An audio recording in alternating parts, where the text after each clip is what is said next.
News पर आप दो टूक देख रहे हैं। मैं हूं अशोक श्रीवास्तव। दिल्ली के शराब घोटाले को लेकर के पूरे देश की राजनीति गरमाई हुई है। घोटाला दिल्ली का, लेकिन राजनीति राष्ट्रीय स्तर पर हो रही है, क्योंकि इस पूरे मामले में आम आदमी पार्टी के बड़े बड़े नेता नपते हुए दिख रहे हैं।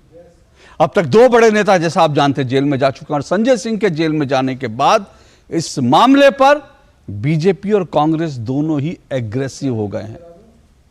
दोनों ही अपने अपने तरीके से इस पूरे मामले को लेकर एक पब्लिक नैरेटिव बनाने की कोशिश कर रहे हैं। आम आदमी पार्टी एक तरफ बार बार यह कह रही है कि घोटाला हुआ ही नहीं है जी, कुछ हुआ ही नहीं है जी, थोड़े दिन में सब खत्म हो जाएगा, और यह सिर्फ जो है यह कहानी बनाई गई है। लेकिन बीजेपी कह रही है कि अरविंद केजरीवाल और आम आदमी पार्टी की जो ईमानदारी के तमाम दावे थे वो हवाई हो गए हैं। इस पूरे मामले में ईडी अपनी जांच कर रही है, छानबीन कर रही है। आपको मालूम होगा, कल ही संजय सिंह को 5 दिन के लिए ईडी की रिमांड पर भेज दिया गया है। ईडी अब लगातार ये कोशिश कर रही है इस मामले में जो और लोग हैं, जो और आरोपी हैं संजय सिंह, और उनके सामने, उनको आमने सामने बैठा करके दरअसल जो भी पैसे का लेन देन हुआ, जो भी गड़बड़ हुई, उसको लेकर दरअसल क्रॉस क्वेश्चनिंग कर सके। इस तरह की क्रॉस क्वेश्चनिंग जो होती है वो जांच में अहम होती है, क्योंकि जब सामने सामने दो आरोपी बात करते हैं तो फिर, और दोनों आरोपियों की बातों में कितना मिलान होता है, कितने अलग अलग होते हैं और क्या कुछ निकल कर आता है, यह जांच में बड़ा इंपॉर्टेंट रोल प्ले करता है। लेकिन बड़ी बात क्या है? बड़ी बात यह है, अरविंद केजरीवाल और आम आदमी पार्टी इस घोटाले को लेकर बार बार एक ही बात कह रहे हैं। वो कह रहे हैं जी चवन्नी भी नहीं मिली, अठन्नी भी नहीं मिली। वो कह रहे हैं घोटाला किस बात का? चवन्नी नहीं मिली, अठन्नी नहीं मिली, घोटाला किस बात का? लेकिन बीजेपी कह रही है घोटाला चवन्नी और अठन्नी का नहीं, घोटाला करोड़ों रुपए का है। चवन्नी अठन्नी का नहीं, करोड़ों रुपए का है। फिर आम आदमी पार्टी सवाल पूछती है कि अगर करोड़ों रुपए का घोटाला है तो पैसे कहां गए? पैसे तो मिले नहीं।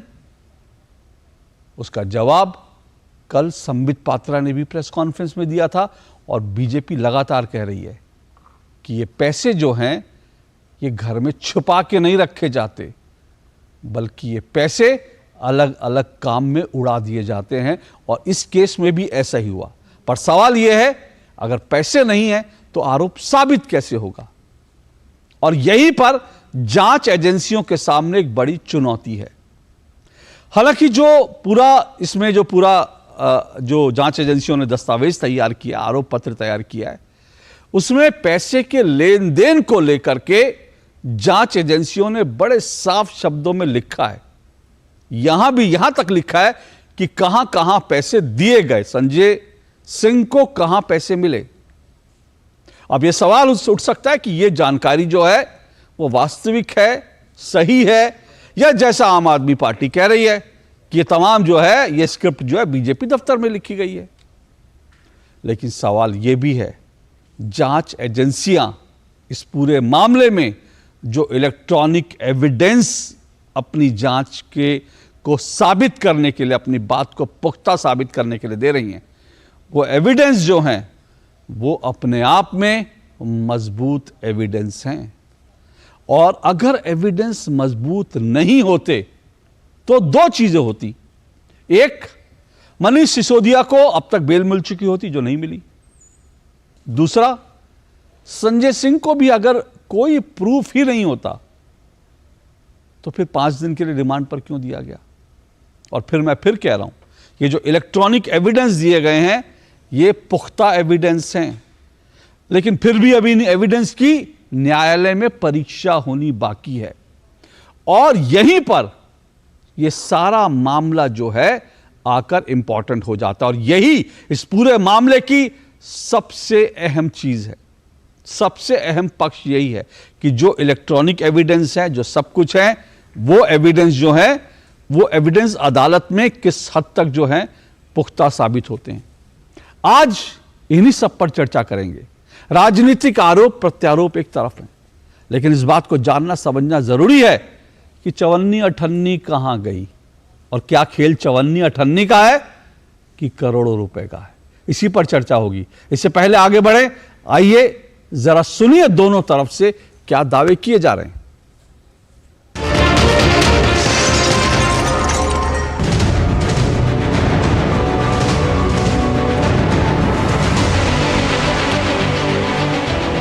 मैं तो शुरू से ही कह रहा था कि एक पैसे का कोई लेन देन नहीं हुआ। जज कल बार बार पूछते रहे, भाई कोई तो दिखाओ, एक पैसा तो दिखाओ, कहीं सबूत तो दिए। एक सबूत नहीं है इनके पास, एक सबूत नहीं है। तो पूरा का पूरा शराब घोटाला फर्जी है। सत्येंद्र जैन गए थे, यही बात उन्होंने कही थी, कट्टर ईमानदार हैं, हमारा शेर है। आज 322-24 दिन हो गए हैं और उन्हें बेल नहीं मिल रही। मनीष सिसोदिया को 200 से ज़्यादा दिन हो गए हैं, उनको बेल नहीं मिल रही है। सुप्रीम कोर्ट ने बेल देने से मना कर दिया है। उनको भी कट्टर ईमानदार कहते थे। अब संजय सिंह ईडी के हाथ आए हैं, उनको भी वो कट्टर ईमानदार कह रहे हैं। लेकिन ये जो जांच का आंच है वो अरविंद केजरीवाल तक पहुंच रहा है, क्योंकि जिन लोगों ने, चाहे वो दिनेश अरोड़ा हो, अरोड़ा ने भी अपने बयान में अप्रूवर बनने के बाद ये कहा है कि मैं अरविंद केजरीवाल तक संजय सिंह के थ्रू पहुंचा हूं। कागज नहीं मिले, भ्रष्टाचार का 1 रुपया भी संजय सिंह जी के घर से नहीं निकला, लेकिन फिर भी मोदी जी की और भारतीय जनता पार्टी की ईडी ने संजय सिंह जी को गिरफ्तार कर लिया। कुछ भी नहीं मिलने के बावजूद गिरफ्तार कर लिया। शराब घोटाले में जो दिनेश अरोड़ा है उसने साफ साफ कहा है कि मैंने उनको पैसे दिए हैं और केजरीवाल के घर में बैठ के सारी मीटिंग हुई है, तो सारे दस्तावेज इकट्ठे करने का उनका अधिकार है। और वो इस प्रकार से मुझे लगता है कि जिस प्रकार से सिसोदिया के पास आरोप लगाए गए हैं और कोर्ट से उसको जमानत भी नहीं मिल रही है, इसका मतलब है कि सब कांडों में सत्यता है और सत्यता सामने आएगी तो ये आज केजरीवाल तक भी जाएगी। फर्जीवाड़ा भारतीय जनता पार्टी की तरफ से, ईडी की तरफ से जो हो रहा है, ये केवल और केवल सीधे सीधे पॉलिटिकल टारगेटिंग है। केजरीवाल साहब को डर अपना लगा हुआ है कि अगर संजय सिंह और जो उनके जो अप्रूवर्स हैं वह सच बोलेंगे, जबकि उन्होंने ये कहा कि जो मीटिंग्स हुई थी उसमें केजरीवाल साहब भी थे और केजरीवाल साहब के जहाँ मीटिंग जो हुई उसमें विजय नायर, संजय सिंह, ये सब लोग उपस्थित थे और वहीं लेन देन का मामला सेटल हुआ। तो अगली गाज जो गिरेगी केजरीवाल साहब पे गिरेगी। भ्रष्ट सरकार जो आम आदमी पार्टी की है, जिसके उप मुख्यमंत्री, स्वास्थ्य मंत्री से लेकर सांसदों तक जेल में है, जो कभी भ्रष्टाचार मिटाने के नारा देते थे, धरने पर बैठते थे, आज भ्रष्टाचारियों को बचाने के लिए धरने पर बैठे हैं। न्यायालय ये कह रहा है कि जिस प्रकार के साक्ष्य आए हैं उसमें पैसे के लेन देन को लेकर जो तथ्य सामने दिखाई पड़ रहे हैं उनके अनुसार यह हिरासत में रखकर पूछताछ नेसेसरी अर्थात आवश्यक प्रतीत होता है। मुझे लगता है कि अब इसके बाद जो आम आदमी पार्टी जो भारत की राजनीति में मूल्यों की राजनीति स्थापित करने का दावा करके आई थी, वो सबसे मूल्यहीन पार्टी दिखाई पड़ रही है। और मैं कह सकता हूं कि दिल्ली की जनता आज अपने को ठगा हुआ महसूस कर रही है।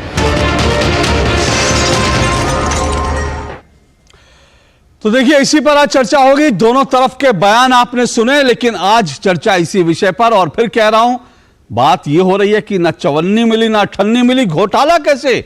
पर बीजेपी कह रही है चवन्नी अठन्नी का तो खेल ही नहीं, करोड़ों का खेल है। और इसी को लेकर आज की डिबेट, आज की चर्चा होगी। दो टूक में मेरा आज का सवाल आपके सामने है। आज दो टूक में मेरा सवाल, जिस पर आज की डिबेट, आज की चर्चा को आगे बढ़ाएंगे, वो आपकी स्क्रीन पर। दो टूक में मेरा आज का सवाल, ना चवन्नी मिली ना अठन्नी मिली, फिर क्यों हुई जेल? क्या शराब घोटाले में हुआ करोड़ों का खेल? सवाल एक बार फिर सुनिए, ना चवन्नी मिली ना अठन्नी मिली, फिर क्यों हुई जेल? क्या शराब घोटाले में हुआ करोड़ों का खेल? यह मेरा आज का सवाल है। और इस पर चर्चा करने के लिए आज मेरे साथ जो मेहमान जुड़ रहे हैं, आइए मैं अपने पांचों मेहमानों का परिचय करवा दूं। मेरे साथ 5 मेहमान जुड़ चुके हैं। मेरे साथ स्टूडियो में जुड़े हुए संजीव कौशिक, राजनीतिक विश्लेषक हैं। मेरे साथ शाजिया इल्मी जुड़ी हैं, बीजेपी की प्रवक्ता हैं। मेरे साथ ऋषि शंकर मिश्रा जुड़े हैं, वरिष्ठ पत्रकार हैं। मेरे साथ इसके अलावा नीलू रंजन जुड़े हुए हैं। नीलू रंजन वरिष्ठ पत्रकार हैं और क्राइम मामलों की और क्राइम और इन्वेस्टिगेशन के ऊपर करीब से नज़र रखते हैं। और मेरे साथ अनुराग वर्मा भी जुड़े हैं, वरिष्ठ पत्रकार। आप पांचों मेहमानों का बहुत बहुत शुक्रिया और स्वागत। शाजिया इल्मी, शुरुआत में आप ही से करता हूँ। ना चवन्नी मिली ना अठन्नी मिली, फिर भी क्यों खो गई जेल?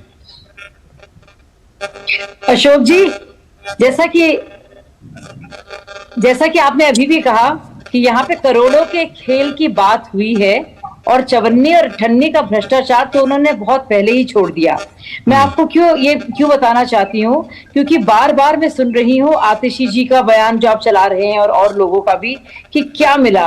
अब आप सोचिए, कोई आज के दौर पे इतना बेवकूफ होगा कि वो अपने अकाउंट में या अपने घर में या अपने ड्राइंग रूम में पैसों का बंडल छुपा के रखेगा। मतलब आतिशी जी किसको बेवकूफ समझती हैं?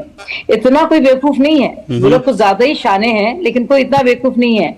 और ये जो पूरे की पूरा मनी ट्रेल जो फॉरेंसिक एविडेंस के जरिए, दस्तावेजों के जरिए, इकबालिया बयान के जरिए जो पूरा लिंक है इंडोस्पिरिट कंपनी का और अरबिंदो फार्मा की जो सिस्टर कंपनी है, विजय नायर का, साथ में साथ अब नाम आ रहा है सर्वेश मिश्रा का, जो उनके निजी से भी निजी बहुत सालों से मैं जानती हूँ संजय भाई। बल्कि पहली बार जब केजरीवाल जी मिले संजय जी से सुल्तानपुर में, जिंदगी में पहली बार, 2011 की बात है, मैं साथ में थी, मैं केजरीवाल जी के साथ ट्रेन में गई थी। तो मैं वो वक्त भी जानती हूँ। तो मैं इतना आपसे कह सकती हूँ कि इनसे ज्यादा कट्टर बेईमान कोई नहीं हो सकता। और देखिए, बार बार ये कहा जा रहा है क्यों जेल में है, क्यों दस्तावेज नहीं है। आपको याद होगा जब सत्येंद्र जैन का यही बात हुई, मनीष सिसोदिया, उनको बेल नहीं मिल रही है। अब सवाल यह है कि विपक्ष वही है अशोक जी, पक्ष भी वही है, सरकार भी वही है, सीबीआई भी वही है, ईडी भी वही है, सुप्रीम कोर्ट भी वही है। राहुल गांधी को तो बेल मिल गई, 2019 की बात है, सोनिया जी को भी बेल मिल गई, चिदम्बरम जी भी मेरे ख्याल से 108 दिन जेल में रह कर आए, उनको भी बेल मिल गई, संजय राउत को भी बेल मिल गई। 3 दिन पहले लालू प्रसाद यादव और तेजस्वी जी को और राबड़ी जी को भी बेल मिल गई। फिर सत्येंद्र जैन को और मनीष सिसोदिया को बेल क्यों नहीं मिली? तो विपक्ष तो वही है, ये तो बात उन पर भी ठीक बैठती है। तो कुछ तो होगा ना, कुछ तो है जिसकी पर्दादारी है। कुछ तो है, तो हम नहीं कहेंगे, कुछ तो है जिसकी पर्दादारी है, और इसीलिए तो जो है जांच एजेंसियां अब तक न्यायालय में भारी हैं। ये इसका शायद पूरा तर्जुमा जो है इसको अगर करा जाए तो ये ऐसा लगता है। लेकिन संजीव कौशिक, कुछ तो है जिसकी पर्दादारी है। 25 चवन्नी का अठन्नी का केस होता तो मतलब, और ये नैरेटिव क्या बनाने की कोशिश है कि भाई चवन्नी नहीं मिली, अठन्नी नहीं मिली, और उनके तो पहले कहा था मनीष सिसोदिया के यहाँ से झुंझुना। मतलब आप लोग इतना लोगों को, आम आदमी पार्टी ऐसे लोगों को बेवकूफ क्यों समझती है कि लोग कोई लॉकर खोलेगा तो उसमें झुंझुना रखेगा, और अगर ईडी छापा मारेगी तो चवन्नियां अठन्नी मिलेंगी। वो तो अब आजकल तो चवन्नी अठन्नी वो भी नहीं है, सर्कुलेशन में भी नहीं है। और चवन्नी अठन्नी की बात होती है कि देखो घोटाला नहीं हुआ, चवन्नी अठन्नी नहीं मिली। तो अशोक जी, बात तो हम लोग घोटाले की कर रहे हैं। तो घोटाला तो कैश का हुआ, पैसे का हुआ है। तो एक ऐसा घोटाला जिसमें ना कोई ट्रेस है, न एविडेंस है, न रिकवरी है, उसके बारे में हम लोग बात कर रहे हैं। हवा में एक लिख दिया गया, उसके बाद में अब जितना शून्य आया आपको समझ में आया, लगाते रहिए। मैं सिर्फ ये कह रहा हूं कि जो काम करने के जो तरीके हैं भारतीय जनता पार्टी के, अब हिंदुस्तान की किसी जनता से ये छुपा हुआ नहीं है कि वो किस तरह से काम कर रहे हैं। संजय सिंह यदि भ्रष्टाचारी हैं, पैसे लिए हैं, तो निश्चित तौर पर अदालत उस पर कार्रवाई करेगी और उनको जेल के पीछे भेजेगी। ये एक अलग मसला है। दूसरी बात, भारतीय जनता पार्टी के ऊपर आरोप या उनके काम करने की जो शैली है उसके बारे में हम बात कर रहे हैं।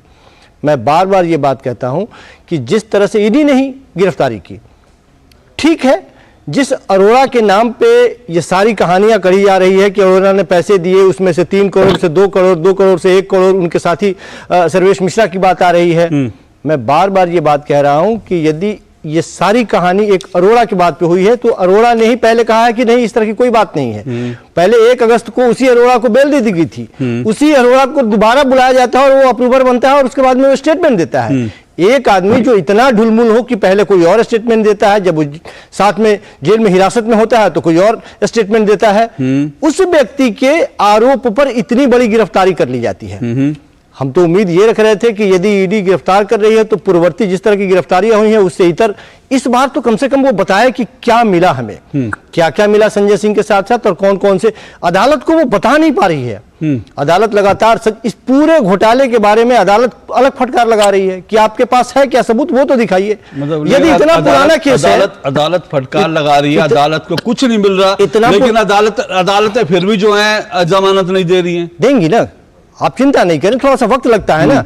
केंद्र में भारतीय जनता पार्टी की जो सरकार है उसके काम करने के तरीके को आप भी जानते हैं और हम भी जानते हैं। नहीं, मैं नहीं जानता, मुझे समझाइए, समझाइए इस देश में ऐसा कैसे हो सकता है। अदालती कार्रवाई पे मेरे समझाइए सर, मैं समझना चाहता हूं इस देश में ऐसा कैसे हो सकता है कि कोई जांच एजेंसी किसी को पकड़ के पेश करे और महीनों महीनों तक उसको जो है बिना किसी सबूत के उसको जांच ना, उसको जो है बेल ना मिले। मुझे समझाइए इस देश में अदालतें ऐसे कैसे काम कर रही हैं। मैंने कहा कि अदालतों के कार्रवाई और समझ पर कोई प्रश्न चिन्ह खड़ा करने या उंगली उठाने की हैसियत मेरी नहीं है, लेकिन ऐसा भी नहीं है कि अदालती कार्रवाई को हिंदुस्तान की जनता नहीं समझ रही है। राहुल गांधी के मामले में हमने देखा है कि किस स्टेट में निचली अदालत ने कौन से फैसले लिए और उस फैसले को ऊपरी अदालत ने कैसे सीधा किया और उसको कैसे सुधारा। तो हम जानते हैं इस चीज को। मुझे लगता है इसको लेकर तो हाई कोर्ट सुप्रीम कोर्ट तक मैंने कहा वेट कीजिए, अदालत बची नहीं है। वेट कीजिए, मुश्किल क्या, मैं कह रहा हूं कि वेट कीजिए, मुश्किल क्या है, मुश्किल ये है कि जिसके ऊपर उंगली, ये बड़ी आसानी से भारतीय जनता पार्टी के लोग कह देते हैं कि भाई साहब यदि आप पाक साफ हैं तो डरने की जरूरत नहीं है, जेल जाइए वापस आइए। मैं एक छोटा सा उदाहरण दे रहा हूं कि आपके ऊपर यदि 10 लाख रुपए घपले का आरोप लगा दिया जाए और मैं गवाही बन जाऊं और मैं आपको कहूं कि आप मुस्कुराते जेल चले जाइए, आप चले जाएंगे, चले भी जाएंगे, छूट के आएंगे भी, और लेकिन आने के बाद में आपकी जिंदगी बदल चुकी रहेगी। ये नौकरी खत्म हो चुकी होगी, आप दागी हो चुके होंगे, समाज की नजर में भ्रष्टाचारी हो चुके होंगे, चवन्नी भर आपकी कोई इमेज नहीं रहेगी। और इसी इमेज को खराब करने की कोशिश जिस तरह से भारतीय जनता पार्टी विपक्षी नेताओं को, ये तो मैं इस बात से जो है आप मेरा उदाहरण देकर संजय सिंह की बात कर रहे हैं। आज तो मैं देख रहा था संजय सिंह के ऊपर जो है टेलीविजन चैनल प्रोग्राम दे रहे थे, सुल्तानपुर का संजय, और मुझे लगता है वो क्रांतिकारी पत्रकारिता, मैं उस पर डिबेट नहीं करूंगा। एक मिनट, वो जो छवि बनाने की कोशिश हो रही है कि संजय सिंह बड़े क्रांतिकारी हैं, संजय सिंह सुल्तानपुर के संजय हैं, बहुत क्रांतिकारी हैं, तो इनको जेल जाने से कोई फर्क नहीं पड़ता। ये नहीं, वो एक पत्रकार, ठीक है आप लोगों की जिंदगी, लेकिन मेरी बात तो सुनिए सर, आप मैंने सुनी, मेरी बात सुनिए। तो आप लोग जो है, आप लोग तो जेल भी जाते हैं तो ऐसे हाथ हिला के जाते हैं जैसे भगत सिंह को जेल में पकड़ के ले गए थे, आप लोग तो भगत सिंह बन जाते हैं। तो ये मत कहिए कि इससे आपकी छवि खराब होती है। अगर आपकी छवि खराब होनी होती तो इतने दिन तक सत्येंद्र जैन को मंत्री बना के नहीं रखते जेल में जाने के बाद। बहुत सिंपल सरल भाषा में बताने का प्रयास कर रहा हूं। आपने ठीक कहा, मेरी नौकरी एक दिन में, आपने ठीक कहा, अगर मैं जेल में चला जाऊंगा मेरी नौकरी एक दिन में चली जाएगी, लेकिन सत्येंद्र जैन इतने दिन तक जेल में बैठ के भी मंत्री बने रहे। ये आप लोगों की नैतिकता जो दिखा रहा है। सुन तो लीजिए, मैं सिर्फ यही कह रहा हूं कि संजय सिंह है कौन। संजय सिंह वो आदमी है जो लगातार सदन में बैठ के देश के प्रधानमंत्री की आंखों में आंखें डाल के कभी चीन, नहीं पूरी बात, नहीं पूरी बात, चीन के मुद्दे पे हो, मैं क्रांतिकारी के मुद्दे पे हो, एक मिनट, मैं अडानी के मुद्दे पे बात ही नहीं होने देंगे। एक मिनट, संजीव कौशिक, एक मिनट, आप संजय सिंह या आम आदमी पार्टी करप्ट है कि नहीं है उस पर जरूर बात कीजिए, लेकिन मैं अपने शो में संजय सिंह क्योंकि आज आरोपी हैं, मैं उनको ग्लोरीफाई करने की इजाजत नहीं दूंगा।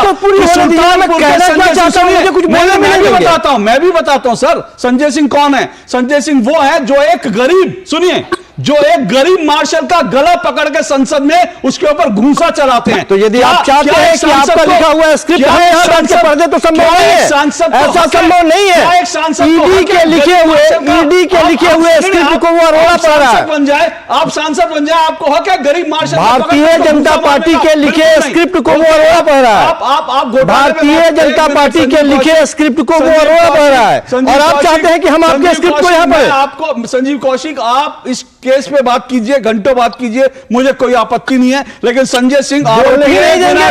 एक मिनट, संजय सिंह आरोपी है, उनको ग्लोरीफाई करने की इजाजत मैं नहीं दूंगा। ग्लोरीफाई करने की इजाजत मैं नहीं दूंगा, प्लीज, मैं उनको ग्लोरीफाई करने की इजाजत नहीं दूंगा। नहीं, बिल्कुल नहीं दूंगा, मैं ग्लोरीफाई करने की इजाजत नहीं दूंगा, क्योंकि मुझे बताने की जरूरत नहीं। मुझे बताने की जरूरत नहीं है कि संजय सिंह को सोशल मीडिया पर लोग क्या क्या बोलते हैं, कि वो पहले शुभम टॉकीज पे क्या करते थे, मुझे वो सब बताने की जरूरत नहीं है। तो इसलिए मैं कह रहा हूं, मुझे नहीं छोड़ दीजिए कि किसके बारे में क्या बोलता है। मैंने क्या कहा संजय सिंह के बारे में क्या कहा, मैंने क्या कहा, मुझे उनके चरित्र से, एक मिनट मुझे उनके चरित्र से कुछ लेना देना नहीं है। वो साबित हो जाएगा वो क्या है क्या नहीं है, वो अदालत से साबित हो जाएगा। मुझे उसमें नहीं जाना है प्लीज, ठीक है? नहीं, मुझे उसमें नहीं जाना है, मुझे ग्लोरीफाई नहीं करना है। मैं केस पर आऊंगा, ये एक तरफा, मैं केस पर आऊंगा, बिल्कुल नहीं, बिल्कुल नहीं, बिल्कुल नहीं, केस की बात केस की बात आप नहीं कर रहे, मैं केस की बात कर रहा हूं, मैं बिल्कुल केस पर आ रहा हूं, मैं अब आ रहा हूं केस पर, मैं केस पर आ रहा हूं, इसलिए नीलू रंजन के पास जा रहा हूं। नीलू रंजन, सवाल यह है कि भाई कुछ मिला ही नहीं, कुछ मिला ही नहीं, कुछ मिला ही नहीं। ईडी ने कह दिया कि भाई 2 करोड़ 3 करोड़, और ईडी कहती है कि सीडीआर सपोर्ट है, इसके सीडीआर लोकेशन की बात करती है। ईडी सर्वेश मिश्रा संजय सिंह के नॉर्थ एवेन्यू वाले मकान में पैसे दिए गए, ये सब बातें करती है।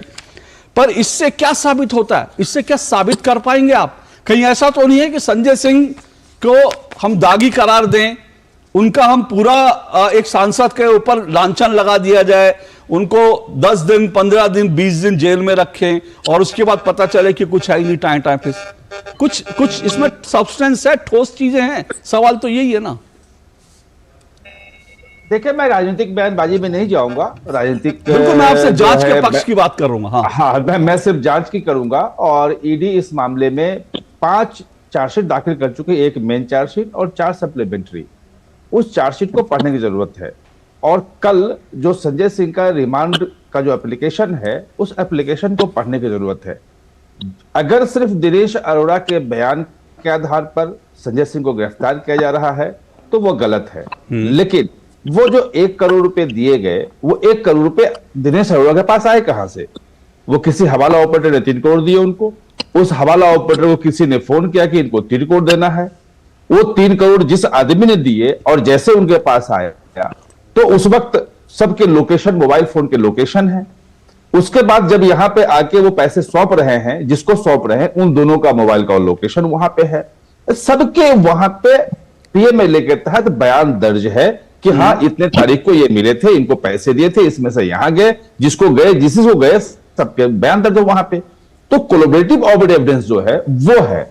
दूसरी बात कि दिनेश अरोड़ा और संजय सिंह के बीच जो लंबी बातचीत हो रही थी, उसके सीडीआर हैं। इतनी लंबी लंबी बातचीत क्या हो रही थी वो बताएं, कि किस मुद्दे को लेकर बातचीत होती थी, क्या उनके बीच में चल रहा था, जो ईडी पक्ष रख रहा है अपना।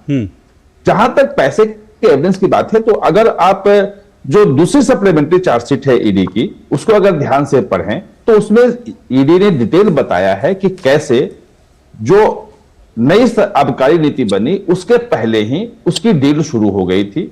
विजय नायर कैसे किन किन लोगों से मिला, कहां कहां मिला, कैसे 100 करोड़ रुपए लिए गए, और उस 100 करोड़ की वसूली के लिए कैसे साउथ लॉबी के लोग दिल्ली में आके होटल में रुके, उस होटल के अंदर बैठ के वहां से उन्होंने फैक्स किया कि ये पॉइंट हमें करने हैं। जिस बिजनेस सेंटर से फैक्स किया गया वहां से कर्मचारियों के बयान है कि हाँ, यहां से फैक्स किया गया था। वहां का जो है वो हार्ड डिस्क का वो इलेक्ट्रॉनिक एविडेंस है कि हाँ, यहां से ये किया गया था।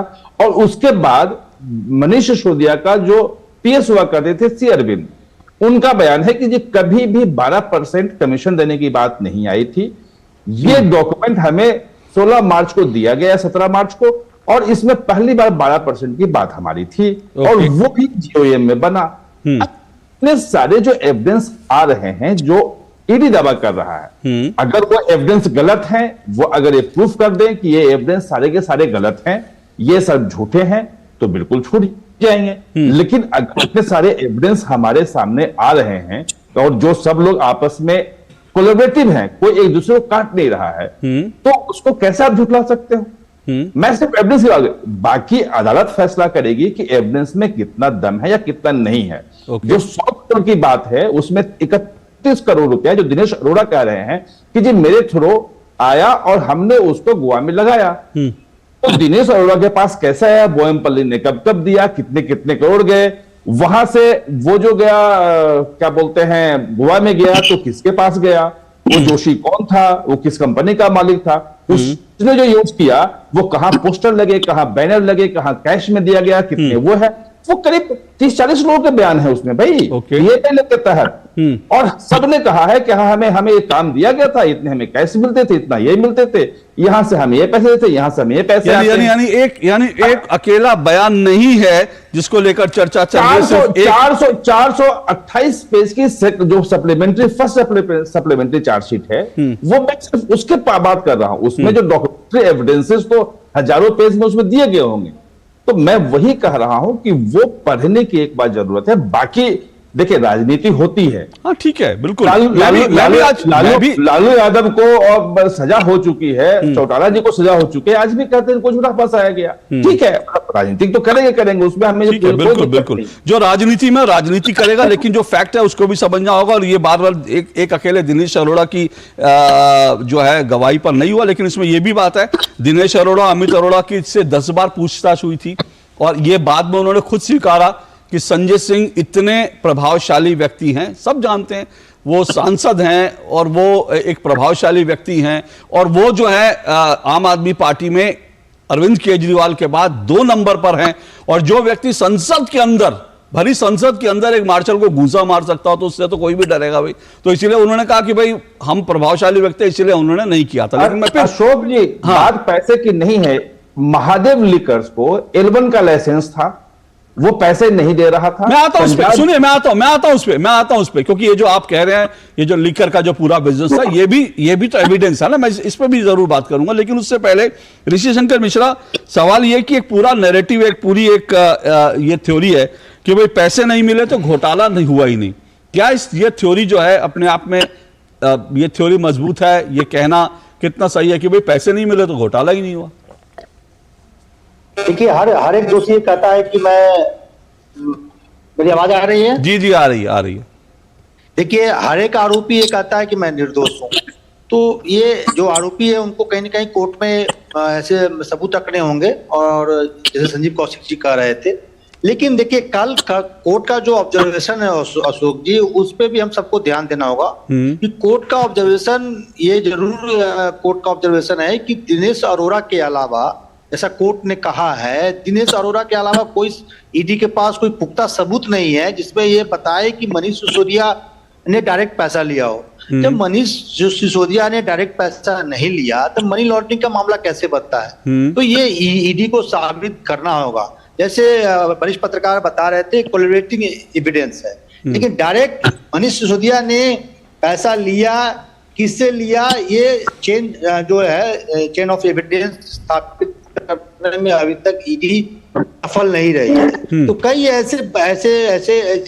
ऐसे सबूत आपको रखने होंगे, तभी जाके आप मनीष सिसोदिया या संजय सिंह के विरुद्ध या जो शराब घोटाला हैं उनको आप एस्टेब्लिश कर पाएंगे। लेकिन जिस प्रकार से ईडी काम कर रही है, और कोर्ट का कल का ऑब्जर्वेशन है, आपने सभी चीजों को पढ़ा होगा अशोक जी, उससे ये कहीं ना कहीं मुझे लग रहा है कि जो शराब घोटाला है उसको मतलब हैंडल करने में ईडी अब तक सफल नहीं रही है। जो एविडेंस इनको रखना चाहिए कोर्ट में, वो रखने में अभी तक असफल रहे हैं। नंबर दो, बंसल ब्रदर्स के मामले भी हैं जिसमें ईडी के फंक्शनिंग को लेकर सुप्रीम कोर्ट ने सवाल उठाया है। ये हरियाणा के 2 बड़े बिल्डर हैं, बंसल ब्रदर्स, जिसके मामले में ईडी को सुप्रीम कोर्ट ने फटकार लगाया। तो मेरा सवाल है कि आप बड़े लोगों के विरुद्ध यदि कार्रवाई करते हैं, यदि पुख्ता सबूत नहीं है और पुख्ता सबूत के अभाव में ये छूट जाते हैं, तो ये कहीं ना कहीं एक मुझे लग रहा है कि एक एक्सपेक्ट हो सकता है कि आप किसी के पब्लिक लाइफ को खराब करते हैं। ये भविष्य में अभी पार्टी है, ये कर सकती है। और इतिहास में भी देखेंगे अशोक जी, तो ऐसा हुआ है, राजीव गांधी जी के साथ हुआ। राजीव गांधी पे बोफोर्स के चार्ज लगे, और राजीव गांधी जी के मरने के बाद राजीव गांधी को चार्ज मुक्त किया गया। तब तक उनके राजनीतिक करियर को तो कम से कम उनके राजनीतिक करियर बर्बाद हो गई। तो मेरा ये मानना है, यदि गंभीर आरोप हैं तो ऐसे लोगों को विरुद्ध सख्त से सख्त कार्रवाई होनी चाहिए। नहीं है, आप जो कह रहे हैं ना वो सही बात है, लेकिन ये जो पूरी सीख है ना कि राजनीतिक लोगों का करियर, ये सीख सबसे पहले आम आदमी पार्टी को ही सीखनी चाहिए, अरविंद केजरीवाल को ही सीखनी चाहिए, क्योंकि सबसे पहले आरोप लगाओ और भाग जाओ की राजनीति उन्होंने ही शुरू की थी। मैं उसी पे आ रहा, मैं एक मिनट ब्रेक लेना, मैं एक ब्रेक लेना है, मैं आऊंगा, मुझे एक ब्रेक लेना, मैं आऊंगा आपके पास, शाजिया जी के पास जाऊंगा, जो आपने इंपॉर्टेंट सवाल है। मैं फिर कह रहा हूं, ये जो खेल है, ये आम आदमी पार्टी ने शुरू किया है। अगर देश की राजनीति में, तो इसके लिए सबसे शीला दीक्षित, जो दिल्ली की इतनी लोकप्रिय पूरी मुख्यमंत्री थी, उनको कैसे देश की सबसे भ्रष्ट मुख्यमंत्री बता दिया था इसी आम आदमी पार्टी ने, इन्हीं अरविंद केजरीवाल ने।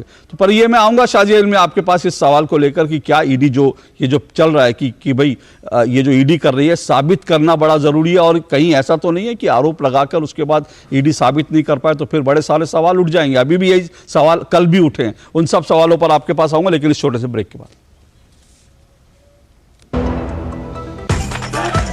मैं क्या जी, सब जानते हैं, जहां दिखे मारियो, अपना समझ के खा लियो।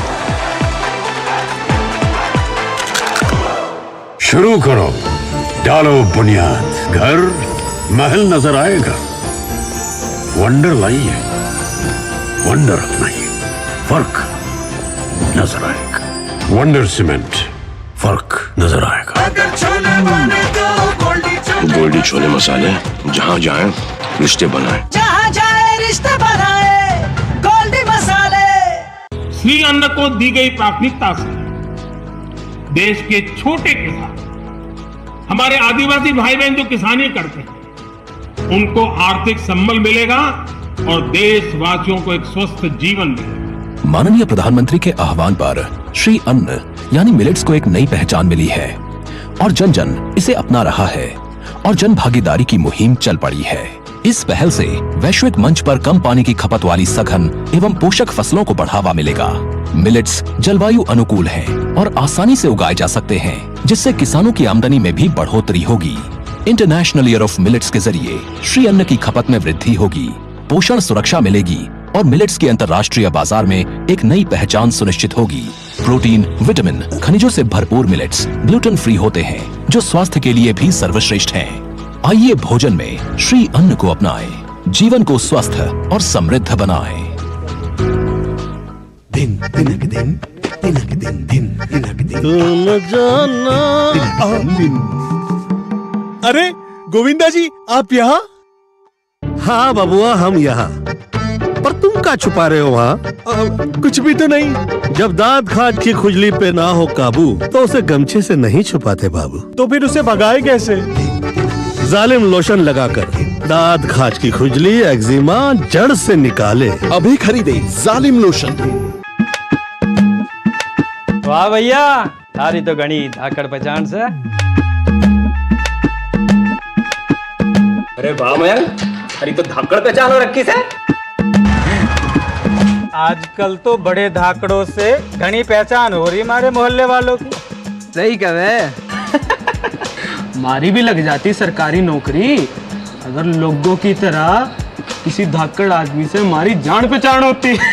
हाँ भाई, धाकड़ से पहचान है भाई।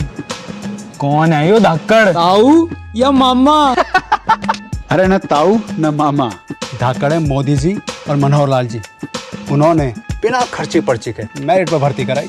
तेरी और तेरे दोनों साथियों की भी लग सकती है अगर मेरिट हो। अब हरियाणा में खर्ची और पर्ची का झंझट हुआ खत्म। सरकारी नौकरी में भर्ती की प्रक्रिया को आसान बनाया। हरियाणा में अब मेरिट पर मिलती है हर नौकरी। मेरिट पर 1,10,000 भर्तियां हुई और 60,000 नौकरियों में भर्ती का काम है जारी। धाकड़ हरियाणा, जो ठाना वो कर दिखाया। मैं क्या जी, सब जानते हैं, जहां दिखे मारियो, अपना समझ के खा लियो।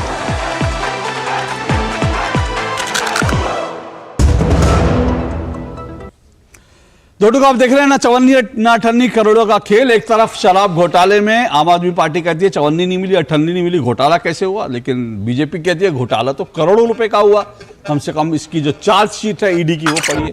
इन्हीं सब पर हम चर्चा कर रहे हैं और इसको लेकर जो तमाम सवाल उठ रहे हैं उन पर चर्चा कर रहे हैं। 5 मेहमान मेरे साथ जुड़े हुए हैं। मेरे साथ शाजिया इल्मी बीजेपी से जुड़ी हुए हैं, संजीव कौशिक जुड़े हुए हैं स्टूडियो में, ऋषि मिश्रा जो मेरे साथ जुड़े हुए हैं राजनीतिक विश्लेषक है, नीलू रंजन वरिष्ठ पत्रकार है, अनुराग वर्मा वरिष्ठ पत्रकार है। शाजिया इल्मी, ये बात हो रही है कि भाई कल भी ईडी ने कई सारे सवाल उठा दिए थे और संजीव कौशिक भी कह रहे हैं कि भाई आज नहीं तो कल बेल मिल जाएगी और ये पूरा जो खेल है ये एक्सपोज हो जाएगा। थोड़े दिन जरूर परेशान कर सकते हैं पर ये खत्म हो जाएगा। देखिए, दौर था जब अन्ना हजारे आंदोलन शुरू हुआ और उसी की कोख से निकली ये पार्टी और बनी ये पार्टी।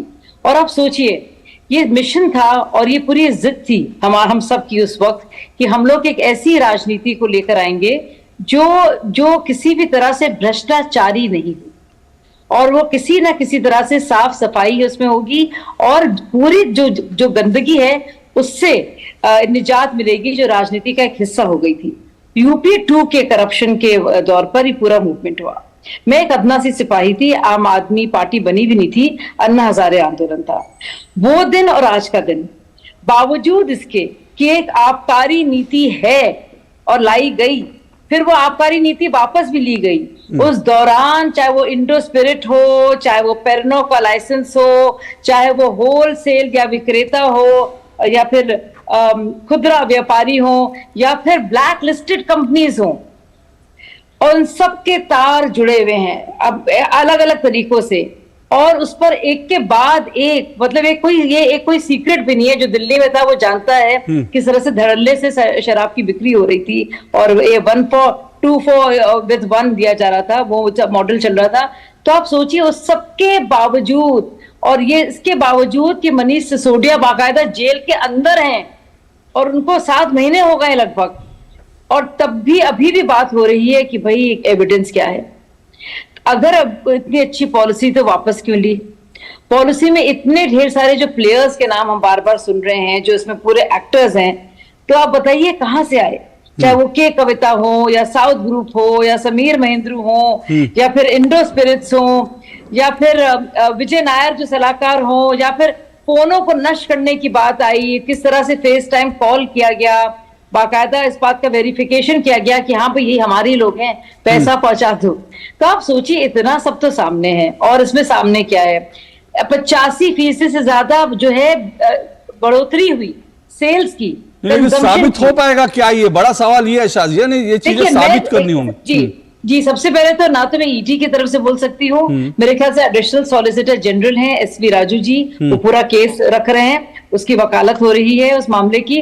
लेकिन आप देखिए मनीष सिसोदिया का मामला, इसी घोटाले में वो भी मुलव्विस है, नंबर 1 है अक्यूज उसमें। आप बताइए अब तक बेल क्यों नहीं हुई? मैं बार बार इस बात को कहती हूँ, विपक्षी इतने बड़े बड़े नेता हैं, इनसे ज्यादा बड़े कद वाले, उन सबको बेल हुई ना? क्या वजह है कि बेल नहीं हो पाई? सेशंस कोर्ट ने, हाई कोर्ट ने, सुप्रीम कोर्ट ने, एक बार नहीं कई बार ये पूछताछ चल रही है। ये अच्छा है, ये जो जिस तरह से पूछताछ चल रही है उस वो जरूरी है, ताकि लोगों को पता चले कि किस तरह से एक एक चीज को खंगाल कर देखा जा रहा है। तो वो जरूरी है और इसी तरह से होती है जांच। लेकिन इतने तार जुड़े हुए हैं, मतलब कहाँ कितना बचाएंगे आप? ये मुझे एक समझ में नहीं आ रहा है कि आप, सुखराम जी एक थे हमारे, आपको याद है टेलीकॉम स्कैंडल, बहुत पहले की बात है, उनके घर में जब रेड हुई हिमाचल में और हिमाचल प्रदेश में और दिल्ली में, तो गद्दे के अंदर से, तकिए के अंदर और बिस्तर में नीचे सब जगह कैश ही कैश था, मिला था। आज के दौर में तो उस तरह का कैश नहीं मिलता। तरीके हैं और उसके वितरण के तरीके हैं, छुपाने के तरीके हैं, पर यहाँ पे प्रोसीड्स जो हैं, यानी कि जो आपको मिला है, प्राप्त जो पैसा आदान प्रदान हुआ, एक तो उसके आप बेनिफिशियरी रहे। सुप्रीम कोर्ट की बात अभी भाई साहब कर रहे थे और कह रहे थे कि सुप्रीम कोर्ट के ये ऑब्जर्वेशन है। एक तो ऑब्जर्वेशन ये भी है ना कि क्यों आम आदमी पार्टी को ही इसमें पार्टी ना बनाया जाए, तो वो भी तो ऑब्जर्वेशन है कि इसके बेनिफिशियरी जो हैं पूरी आम आदमी पार्टी ही है, सिर्फ मनीष सिसोदिया ही नहीं। जाहिर सी बात है, ऑब्जर्वेशन कोर्ट की बहुत सारी होती हैं, लेकिन असली बात ये होती है अदालत जो है फैसला क्या देता है, इंपॉर्टेंट वो होता है। ऑब्जर्वेशन को लेकर हम अक्सर चर्चा करते हैं, लेकिन आप बताइए तो फैसला क्यों नहीं दिया मनीष सिसोदिया को, क्यों बेल पर नहीं दी गई? ठीक है, वो ठीक है, वो आपका वैलिड सवाल है। अनुराग वर्मा, सवाल ये है कि ये दिल्ली में जो घोटाला हुआ, इसको कैसे, क्योंकि अब सारा खेल जब परसेप्शन का है, अभी 24 में जो दिल्ली में चुनाव होंगे, उसके बाद जो है आगे जब चुनाव होंगे दिल्ली के, पूरा खेल परसेप्शन का बन जाएगा ये कि भाई घोटाला हुआ था, आम आदमी पार्टी करप्ट है कि नहीं है। क्या लग रहा है? देखिए, भ्रष्टाचार के आरोप, अगर आप राजनीति को देखिएगा तो भ्रष्टाचार के आरोप सभी दलों पे लगते हैं। हमारे सहयोगियों ने भी, कईयों ने बोला कि राजीव गांधी पे लगा, उनका करियर खत्म हो गया, उनको पद खोना पड़ा। लेकिन अगर ये आरोप आम आदमी पार्टी पे लगता है कि इनके पास चुनावी मुद्दे में या पूरी चुनावी इनकी जो रणनीति थी वो ईमानदारी शब्द, मैं फिर से दोहराऊंगा, शब्द के अलावा कुछ नहीं था। अगर ये भ्रष्टाचार के आरोप इन पे लग रहे हैं तो इनके लिए ये बहुत ही, इनका एक तरह से राजनीतिक रूप से इनका, उसे आप मर्डर कहें या इनकी खुद सुसाइड कहें, वो है। इसमें मैं थोड़ा सा एक 2 साल पुरानी 3 साल पुरानी जगह जाना चाहूंगा कि आप एक चीज देखें कि जो आबकारी नीति होती है, जो शराब की बिक्री होती है, वो किसी भी सरकार का रेवेन्यू का बहुत बड़ा साधन होता है, शायद सबसे बड़ा वही होता है। कोविड के बाद जब खोला गया था तो सबसे पहले शायद शराब की दुकानें खोली गई थी कि सरकार को पैसा आना शुरू हो। दिल्ली में सबसे पहले शराब की दुकानें खोली गई थी, तो इसके बहुत मजाक भी उड़े थे, बहुत जोक भी चले थे, बहुत मीम्स भी बने थे। आपने क्या किया, उसमें उसको एक के साथ एक फ्री देना शुरू कर दिया।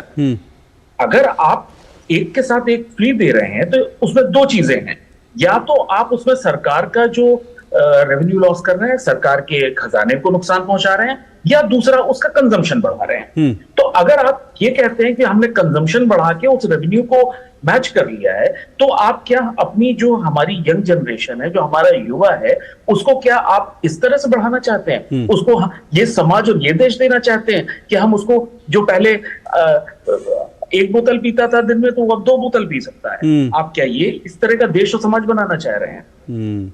नंबर 2, अगर एक चीज आप और देखिए, एक पैटर्न देखिए कि जब से अरविंद केजरीवाल जी मुख्यमंत्री बने, वो खुद तो ईमानदारी का अपने माथे पे साइन बोर्ड लगा के घूमते रहते, लेकिन उनके जो नंबर 2 नंबर 3 होते हैं, ये एक मॉडस ऑपरेंडी है, इसको आप गौर करिएगा। पहले सतेज जैन इनके सबसे खास माने जाते थे, वो मनी लॉन्ड्रिंग केस में अंदर गए।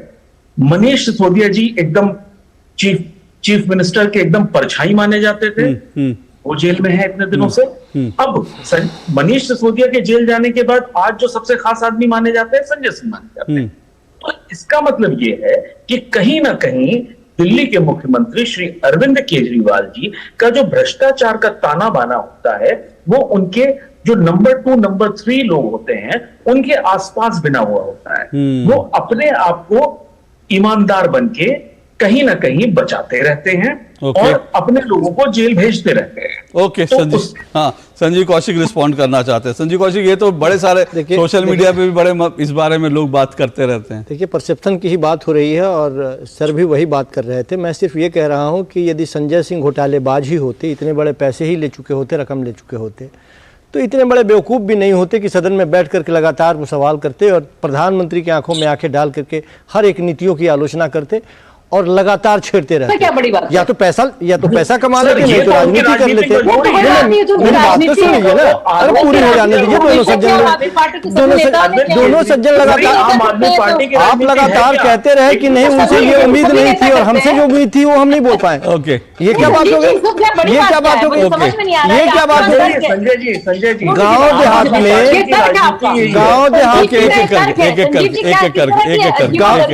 अशोक जी, गाँव में कहावत है गांव देहात में कि चोर अंजोर नहीं सहता है, जो चोर होता है वो अंधेरा देखता है। सर संजीव जी, ठीक है, एक छोटी सी एक बात जी, आज लालू यादव, एक मिनट शाजिया जी, ये तर्क पेश कर रहे हैं संजीव साहब। कौन सा तर्क पेश कर रहे हैं? वही तर्क पेश कर रहे हैं जो हमसे पहले तर्क पेश किया गया, जिससे उम्मीद रखते थे।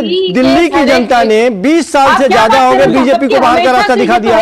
दिल्ली की जनता ने 15 साल से बैठे हुए एमसीडी में से भारतीय जनता पार्टी को बाहर का रास्ता दिखा दिया। अब ये तरीका ढूंढेंगे। एक एक करके सुनिए, मेरा एक छोटा सा वो इंटरवेंशन, एक मिनट शाजिया जी, मेरा एक छोटा सा इंटरवेंशन है। आप कह रहे हैं ना भाई लालू यादव तो कन्विक्ट हैं, फिर भी वो खड़े होकर कहते हैं कि देखिए, और उनके साथ लोग हाथ भी मिलाते हैं, तो ये तो है, ये तो इस देश की राजनीति हो रही है कि जो अदालत के द्वारा कन्विक्ट है वो भी कहता है कि मुझे फंसा दिया गया, जो अदालत में प्रूव हो चुका है वो भी कहता है मैं वो भी खड़े होकर नरेंद्र मोदी से सवाल पूछ रहा है, तो उसमें कौन सी बड़ी बात है? मैं शुरुआती बल्कि स्टोरी बताई जा रही है। नहीं संजीव जी, बल्कि गांव में संजीव जी आपने कहावत कही, गांव में तो ये भी कहावत है, जो चोर होता है वो ज्यादा चिल्लाता है, गांव में तो ये भी कहावत है। देश के प्रधानमंत्री की आंखों में आंखें डाल के इस तरह से सवाल करता है, क्या मुश्किल है? देश में लोकतंत्र है, ऐसे करता है। देश में 2 में से एक होगा, या तो वो पैसा कमा लेगा, नहीं तो राजनीति कर लेगा। यही मेरिट पर आया, केस के मेरिट पर आया। मुझे लगता है लगातार लगातार आम आदमी पार्टी के, चाहे वो संजय सिंह हो या कोई भी नेता हो, पहले सारे सवालात थे मनमोहन सिंह पर, अब नरेंद्र मोदी जी पर। तो ये तो पूरी राजनीति उनकी इसी पर आधारित है। ऐसा कोई नेता नहीं जो ऐसा करता नहीं है। और दिल्ली की जनता ये बात नहीं समझ पा रही है कि कौन किस तरह की राजनीति कर रहा है। दिल्ली की जनता ये बात नहीं समझ पा रही है। लगातार आपने लगातार इसी तरह के घोटाले का आरोप लगा के मनीष सिसोदिया को जेल में भेजा, सत्येंद्र जैन को जेल में भेजा, बावजूद इसके दिल्ली की जनता ने एमसीडी से बाहर आपको किया। कुछ तो दिल्ली की जनता पे यकीन रखें। समझ में नहीं आया नरेंद्र मोदी जी क्या चाह रहे हैं? कहना यही चाह रहे हैं कि नरेंद्र मोदी जी यदि देश के प्रधानमंत्री एक एक करके कहते ना, नया मुसलमान जो है सबसे ज्यादा जोर से आजान देने की बात करता है, कलमा सबसे ज्यादा वो पढ़ता है, आप जानते हैं ना इस बात को। तो ऐसे बहुत जानी मानी बात है। अगर वो आंखों में आंखें डालकर, तो मैंने देखा नहीं कभी भी कि वो राज्यसभा में आंखों में आंखें डालकर कर रहे थे या किस तरह से कर रहे थे, लेकिन सब सवाल नहीं कर रहे थे। सबसे ज्यादा मुखर बोलने वाला वही व्यक्ति। आप कहाँ थी साजिया जी? लगातार हर मुद्दे पर वो घेर रहे थे, लगातार सवाल कर रहे थे। आप प्रधानमंत्री तो आपके दिमाग में चल रहा था। मैं तो कह रहा हूं भाई, प्रधानमंत्री की आंखों में आंखें कितना डाल रहे थे मुझे नहीं पता, लेकिन वो मार्शल की गर्दन पे हाथ जरूर डाल रहे थे। वो हमने पूरे देश में देखा। मणिपुर के मुद्दे पर इतना बड़ा सदन बुला दिया गया, इतना बड़ा अरे मणिपुर के कदम उठाना पड़ गया प्रधानमंत्री को सदन में लाने के लिए। इस मुद्दे पर आए, मुद्दे पर आए केस की मेरिट पर आए, केस की मेरिट पर, केस की मेरिट पर, केस की मेरिट शून्य है, बिल्कुल नुल है। इलेक्शन खत्म हो जाएगी, कहानी खत्म हो जाएगी। भारतीय जनता पार्टी की परंपरा रही है 126 से ज्यादा राजनेताओं पर ईडी की कार्रवाई हुई है। और सही बात है। और शाजिया जी बोल तो लेने दीजिए। पेश कर रहा हूँ। 125 से ज्यादा शाजिया जी 125 से ज्यादा ईडी ने कार्रवाई की है राजनेताओं के ऊपर, और उस राजनेताओं में 119 से ज्यादा विपक्ष है। संजीव एक मिनट एक करके प्लीज एक करके संजीव कौशिक ने कहा, एक मिनट एक करके संजीव कौशिक ने कहा केस की मेरिट शून्य है। मैं नीलू रंजन आपके पास आऊंगा, क्या केस की मेरिट शून्य है? इस ब्रेक के बाद आऊंगा। मैं चाहता हूं केस को लेकर ही बात करें, क्योंकि आज ये जानना बड़ा जरूरी है कि राजनीतिक मसला है, 54-58 का मसला है, करोड़ों का खेल है। आऊंगा इस पर ब्रेक के बाद। शुरू करो, डालो बुनियाद, घर महल नजर आएगा। वंडर लाइए, वंडर अपनाइए, फर्क नजर आएगा। वंडर सीमेंट, फर्क नजर आएगा। दिन तिनक दिन तिनक दिन दिन तिनक दिन तुम जाना। अरे गोविंदा जी, आप यहाँ? हाँ बबुआ, हम यहाँ। पर तुम क्या छुपा रहे हो वहाँ? कुछ भी तो नहीं। जब दांत खाज की खुजली पे ना हो काबू, तो उसे गमछे से नहीं छुपाते बाबू। तो फिर उसे भगाए कैसे? जालिम लोशन लगाकर दांत खाज की खुजली एक्जिमा जड़ से निकाले। अभी खरीदे जालिम लोशन। बहुत हार्ड वर्क करते हो, मेरी तरह स्मार्ट वर्क करो। क्यों? लॉटरी लगी है? लॉटरी समझो, शेयर मार्केट की एक मस्त स्कीम में इन्वेस्ट कर रहा हूँ, गारंटीड हाई रिटर्न्स आएंगे। आपके गारंटीड हाई रिटर्न्स कोई करण अर्जुन नहीं है जो जरूर आएंगे? मतलब? बाबा, शेयर मार्केट में जोखिम होता है, कोई भी गारंटीड हाई रिटर्न्स का वादा नहीं कर सकता, ये गैर कानूनी है। अच्छा? हाँ। सोचकर समझकर इन्वेस्ट कर। वाह भैया, थारी तो घनी धाकड़ पहचान से। अरे वाह मयंक, अरे तो धाकड़ पहचान हो रखी से। आजकल तो बड़े धाकड़ों से घनी पहचान हो रही हमारे मोहल्ले वालों की। सही कहे। हमारी भी लग जाती सरकारी नौकरी, अगर लोगों की तरह किसी धाकड़ आदमी से हमारी जान पहचान होती। हाँ भाई, धाकड़ से पहचाने में। भाई कौन है यो धाकड़? ताऊ या मामा? अरे न ताऊ न मामा, धाकड़ है मोदी जी और मनोहर लाल जी। उन्होंने बिना खर्ची पर्ची के मेरिट पर भर्ती कराई। तेरी और तेरे दोनों साथियों की भी लग सकती है अगर मेरिट हो। अब हरियाणा में खर्ची और पर्ची का झंझट हुआ खत्म। सरकारी नौकरी में भर्ती की प्रक्रिया को आसान बनाया। हरियाणा में अब मेरिट पर मिलती है हर नौकरी। मेरिट पर 1,10,000 भर्तियां हुई और 60,000 नौकरियों में भर्ती का काम है जारी। धाकड़ हरियाणा, जो ठाना वो कर दिखाया। दोस्तों आप देख रहे हैं 54-58 करोड़ों का खेल, शराब घोटाले को लेकर बात कर रहे हैं। और ब्रेक पे जाने से पहले संजीव कौशिक ने कहा कि ये पूरा जो है मामला, इसमें ये जो पूरा शराब घोटाले का केस है, इसमें जीरो जो है इसकी क्रेडिबिलिटी, इसमें कुछ है नहीं। नीलू रंजन, क्या इस पूरे मामले में बिल्कुल कुछ नहीं है, ये कहना ठीक है? एविडेंस और चार्जशीट और जो सुप्रीम जो अब तक ईडी ने जो जानकारियां जुटाई हैं, सबूत दिए, उसके आधार पर?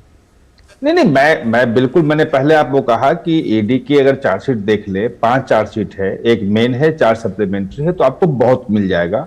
उसके बारे में मैं बताता हूं आपको, लेकिन पहले एक जो गलतफहमी यहाँ पे हो रही है और लगातार बहस चल रही है कि अगर किसी को बेल मिल जाता है, इसका मतलब कि वो निर्दोष है। हाँ, बेल जो क्रिमिनल जस्टिस सिस्टम को समझते हैं, जो जानते हैं, बिल्कुल, वो बेल अदालत का अपना प्रोरोगेटिव है, उसका फैसला होता है, उसका केस के मेरिट से कोई लेना नहीं है। और वो बेल इसलिए दिया जाता है कि वो एविडेंस अगर जुटाया जा रहा है, एविडेंस वो छेड़छाड़ ना कर पाए, वो गवाहों को धमका ना पाए, उसको बदल ना पाए। अगर अदालत संतुष्ट होता है कि अब जो एविडेंस आ चुके हैं, जिस स्थिति पे केस है, वहां पे ये आदमी, आरोपी जो है, वो कुछ नहीं कर सकता है, तो बेल दे सकती है। उसमें बेल का केस के मेरिट से कोई नहीं, ये बिल्कुल यानी बेल, बिल्कुल आपने बहुत इंपॉर्टेंट पॉइंट कहा, बेल अगर मिल भी जाती है तो इसका मतलब नहीं है कि आप दोष मुक्त हो गए। किसी को भी ट्रायल के दौरान बेल दिए का सुप्रीम कोर्ट का भी है निर्देश। सरकार भी चाहती है कि अगर कोई बंदा जिसको 10 साल की सजा होनी है, जिस केस में, जिस धारा में, अगर 5 साल जेल में रह लिया है, तो उसको बेल मिलनी चाहिए, क्योंकि वो विचाराधीन कैदियों की संख्या इतनी ज्यादा है, उसको कम करना है, तो उसके लिए ज्यादा से ज्यादा बेल दिए जाएं। इसकी सरकार भी कोशिश कर रही है और सुप्रीम कोर्ट भी कई बार कर चुका है कि इसको कैसे निकाला जाए, कैसे उसको कम किया जाए। उसका केस के मेरिट से कोई नहीं है। केस का जो मेरिट है वो सिर्फ और सिर्फ ट्रायल कोर्ट तय करता है, और ट्रायल कोर्ट में एविडेंस रखे जाते हैं। वहां पे एक एक एविडेंस पे, एक एक गवाह पे जो बहस होती है कि ये जो गवाही दे रहा है, इसके कोलैबोरेटिव एविडेंस क्या है, ये जो आपने एविडेंस दिया है उसके कोलैबोरेटिव एविडेंस क्या है। मैं बिल्कुल इस मामले में जो मैं जानता हूं, जितना मैंने इनका आरोप पत्र पढ़ा है, जो चार्जशीट पढ़ी है, और जिन जिन लोगों को इन्होंने अरेस्ट किया और रिमांड एप्लीकेशन डाला, वो मैंने पढ़ा है, उसमें क्लियर है कि लगभग 1.5 लाख मेल जो कंप्यूटर तोड़ दिए गए, हार्ड डिस्क चला दिए गए, लेकिन वो लोग भूल गए कि अगर वो अपने मेल से मेल डिलीट कर देते हैं, हार्ड डिस्क चला देते हैं, तो भी जीमेल का जो अपना सर्वर है, वहां पे वो मेल सुरक्षित होता है और वो निकल सकता है। जो लोग आईफोन यूज करते हैं, कोई भी फोन करते हैं, तो क्लाउड सर्विसेज होती है, आईफोन का आई क्लाउड होता है, वहां पे जो आप अगर व्हाट्सएप किया है, कोई फोटो भेजा है, तो वो आई क्लाउड में जाके सेव होता है। आपने फोन तोड़ भी दिया, तो आपके जिस आईडी से वो आई क्लाउड में, जिस आईफोन को आपने वो रजिस्टर्ड किया है, उस आईडी से आई क्लाउड से साहब निकल सकता है। और जो फॉरेंसिक लेबोरेटरी, फॉरेंसिक यूनिवर्सिटी है, वहां पे इसी बात एक्सपर्ट बैठे हैं। सारे के सारे व्हाट्सएप के लोग जो हैं, जो फोटो भेजे गए, जो सेव किए गए, वो सब 1.5 लाख ईमेल निकले हैं। और तमाम पूरा जिस दिन से ये पॉलिसी बनने के पहले, जो पहली मुलाकात विजय नायर की हुई, जिसमें उसने कहा कि हमें लोग चाहिए जो पैसे इसमें दे सके, क्योंकि चुनाव है गोवा का और हमें वहां लड़ना, हमें पैसे चाहिए। और साउथ लॉबी में पहली मुलाकात किससे हुई, हैदराबाद में जाके कहां कहां मुलाकात हुई, उसके गवाह है क्या, यहां मुलाकात हुई है ना। जो पैसे आए हैं, वो पैसे कैसे आए, किस हवाला के थ्रू आए, जो नोट के नंबर दिए जाते थे, वो लिखा है उसने। और किस किस के थ्रू कहां कहां गया, गोवा में 31 करोड़ पहुंचा तो किसके पास पहुंचा, कहां खर्च हुआ, वो सारे दिए हुए हैं वो। अगर ये सारे एविडेंस बिल्कुल गलत हैं, झूठे हैं, तो अलग बात है, ये कोर्ट को तय करना, ट्रायल कोर्ट, हाई कोर्ट भी तय नहीं करेगा, सुप्रीम कोर्ट भी तय नहीं करेगा। सिर्फ ट्रायल कोर्ट में ही पूरा का पूरा फैसला होता है, और ट्रायल कोर्ट देखता है, मैं किसी पे, ईडी पे मुझे भरोसा है और न किसी और पे भरोसा है। ट्रायल कोर्ट जो है वो देखेगा कि ईडी के एविडेंस इतने मजबूत हैं या नहीं। ठीक बात है।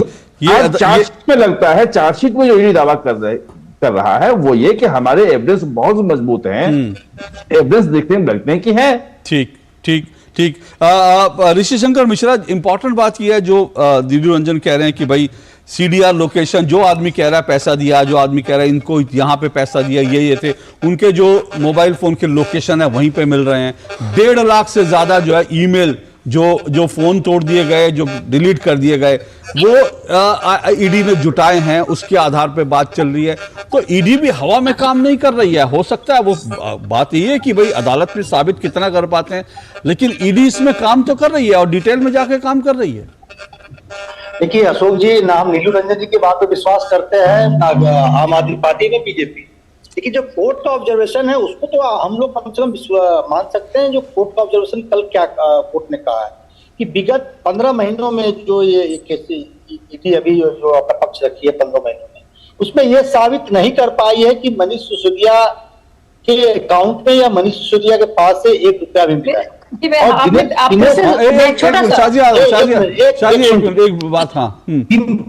और अशोक जी, आपने भी कल कोर्ट का रिएक्शन पढ़ा होगा। दिनेश अरोड़ा के अलावा कोई क्या गवाह है?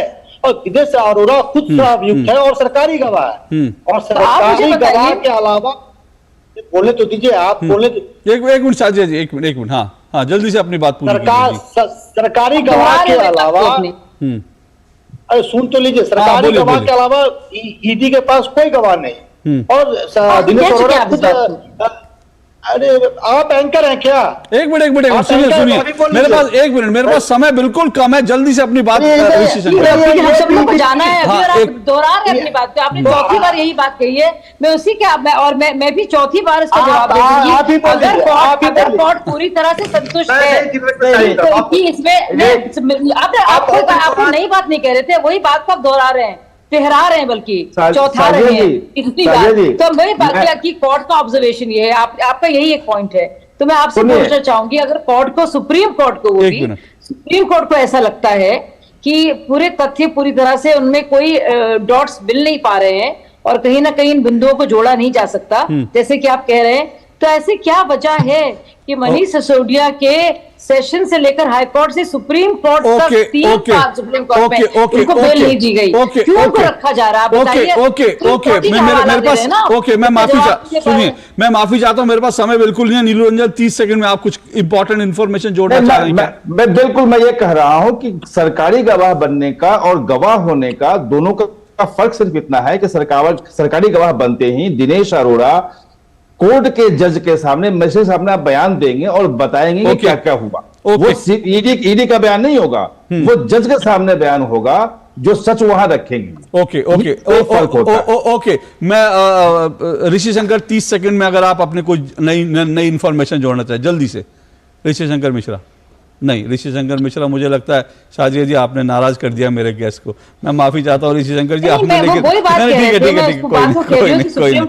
जी ठीक है। मेरे पास समय इतना ही है। बहुत बहुत शुक्रिया सभी मेहमानों का। खैर ये पूरा मामला जो है तकनीकी आधार पर जो चीजें हैं वो कोर्ट में रखी गई हैं, रखी जाएंगी, जांच होगी, दूध का दूध पानी का पानी होगा। कम से कम अदालतों पर हमें भरोसा रखना चाहिए, मैं इतना ही कहूंगा। और जब अदालतों में पूरी कार्रवाई आगे बढ़ेगी तो सब चीजें साफ हो जाएंगी। लेकिन आज के लिए इतना ही, इजाजत दीजिए, नमस्कार।